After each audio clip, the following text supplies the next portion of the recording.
10 सालों में कांग्रेस पार्टी ने माइनॉरिटी वेलफेयर के लिए तेलंगाना में खर्चा किया 930 करोड़ 930 करोड़, जबकि तेलंगाना की रियासत बनी और केसीआर साहब का सदारत में यहाँ गवर्नमेंट बनी तो 2014 से लेके आज तक 2023 तक इन 10 सालों का बजट अगर आप लेंगे, कुल मिला के हमने खर्च किया 10,140 करोड़।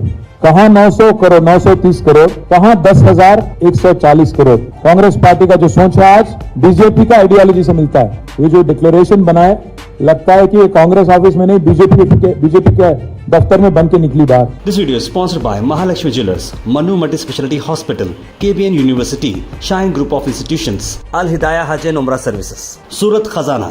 आज कांग्रेस पार्टी जितना भी यहाँ पे वादा करी, अगर ट्रैक रिकॉर्ड देखेंगे आप तो इतना बदतर ट्रैक रिकॉर्ड है उनका।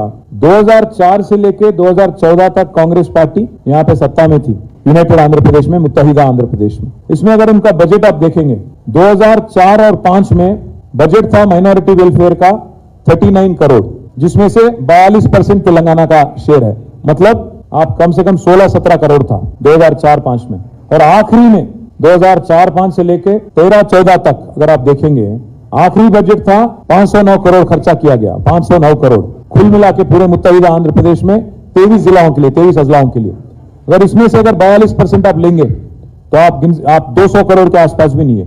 कुल मिला के 10 सालों में 2004 से लेकर 14 तक 10 सालों में कांग्रेस पार्टी ने माइनॉरिटी वेलफेयर के लिए तेलंगाना में खर्चा किया 900 करोड़ 930 करोड़ 930 करोड़, जबकि तेलंगाना की रियासत बनी और केसीआर साहब का सदारत में यहाँ गवर्नमेंट बनी तो 2014 से लेकर आज तक 2023 तक इन 10 सालों का बजट अगर आप लेंगे, कुल मिला के हमने खर्च किया 10,140 करोड़। कहां 900 करोड़ 930 करोड़, कहां 10,140 करोड़। ये मैं आपके लिए दे देता हूं, आप जरूर देख सकते हैं आप सभी लोग। दस्तूर ने साफ साफ कहा कि हिंदुस्तान में मुसलमान, सिख और ईसाई तीनों भी रिलीजियस माइनॉरिटीज हैं। कॉन्स्टिट्यूशन ऑफ इंडिया साफ कहती है कि मुसलमान और मुस्लिम, क्रिश्चियन और सिख तीनों भी आज रिलीजियस माइनॉरिटीज हैं। आज कांग्रेस पार्टी के डिक्लेरेशन ये कहता है, ये बोलता है कि एक कास्ट सेंसस करेंगे और सभी को इंक्लूडिंग माइनॉरिटीज को हम मिला देंगे बीसीस में। क्या होगा इससे? दोनों का नुकसान होगा। एक तरफ नुकसान होगा बीसीस का, दूसरे तरफ नुकसान हो जाएगा माइनॉरिटीज का, क्योंकि अगर बीसीस में आपको शामिल कर देंगे तो इससे क्या होगा? अल्टीमेटली ये होगा कि कोई अलग से माइनॉरिटी वेलफेयर डिपार्टमेंट नहीं रहता, अलग से माइनॉरिटी वेलफेयर का बजट नहीं रहता, माइनॉरिटी कमीशन नहीं रहता, और साथ ही साथ माइनॉरिटीज कॉर्पोरेशन भी सारे के सारे जब्त हो जाएंगे, सारे के सारे खत्म हो जाएंगे। ये आज कांग्रेस पार्टी का मतलब सोच है। कांग्रेस पार्टी का जो सोच है आज बीजेपी का आइडियोलॉजी से मिलता है। बीजेपी बार बार आज कह रही है पासमानदा मुसलमान, और लगता है कि कांग्रेस ने भी वही पन्ना, वही पेज आज निकाल के एक कोशिश कर रही है कि ताकि बैकवर्ड क्लासेस का और मुसलमानों का खास और माइनॉरिटीज का झगड़ा हो जाए। एक और मसला यह है इसमें कि एक मर्तबा, एक ही बार 2006-7 में एक बीसीई कैटेगरी क्रिएट किया गया, खास क्योंकि रिजर्वेशन देना था। बट इसका मतलब ये नहीं कि हर मुसलमान बीसीई में आता, बैकवर्ड क्लासेस में आता।